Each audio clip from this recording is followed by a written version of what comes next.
No, I've never, as a reporter, been right in the center of a story that I was reporting on, like you are doing right now. You're dealing with this. You've written about your personal reflections, the power outages and the fires as they make their way to your front door. What is the situation right now in your neighborhood?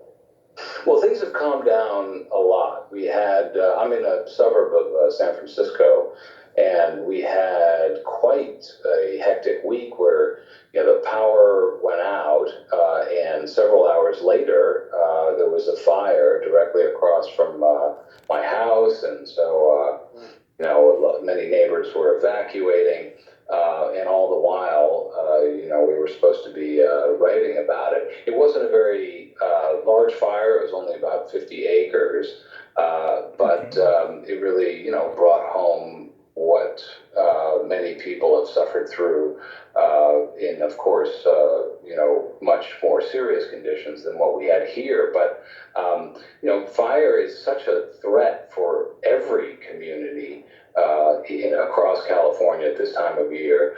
Things are so combustible that you do have dozens of fires in a month, some of them as small as the one we had here. But then you also have these huge conflagrations that the authorities can do very little to stop.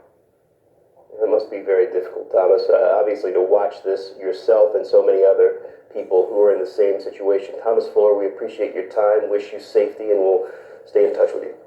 You're welcome. Thanks so much.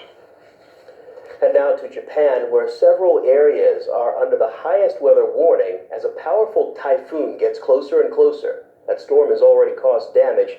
At least one person was killed and 5 others injured when a tornado touched down near Tokyo.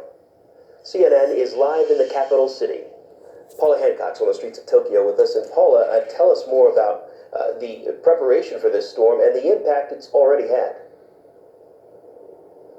Well, George, there is an emergency weather warning out now from Japanese officials. That's for Tokyo and also for the surrounding areas, so greater Tokyo. Now, there's 5 levels that they can call. They have called for the level 5, the highest, saying that it is very important that people do everything they can to protect their lives. So they are making sure that residents know that this is a dangerous storm. Now, it has been lessening in intensity as it approaches landfall, but it is still a very dangerous typhoon. Now, we understand there have also been more than 250,000 residents that are now under evacuation order, meaning they should seek shelter, official shelters, or try and protect themselves. There's hundreds of thousands more that are under advisories of evacuation. And we also know that there is a serious concern about the level of rainfall, the amount of water that is falling at this point and that is in the rivers. Half a dozen of those rivers have a level 4 flood warning, which is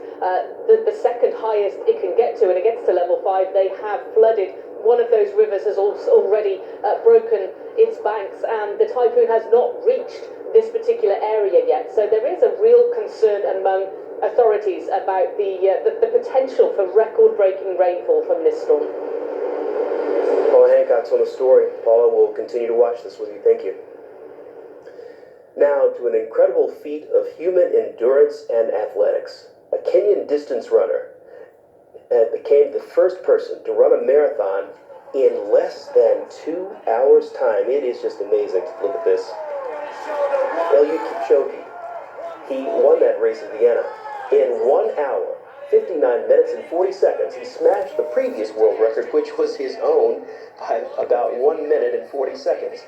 Kipchoge spoke with CNN's Richard Quest last year about whether he believed a sub-2-hour marathon was in his reach. The professors in science department are saying there is no human being who can run 2 hours before the year 2025. So I had to actually... Man, he's old. I am one of them, and I can run that time. So I'm happy, I'm the happiest man because I ran exactly 2 hours, but with some seconds, that's 25 seconds away from running under 2 hours. Somebody will run under 2 hours. Will it be you? It may be me, it may be another person, but I know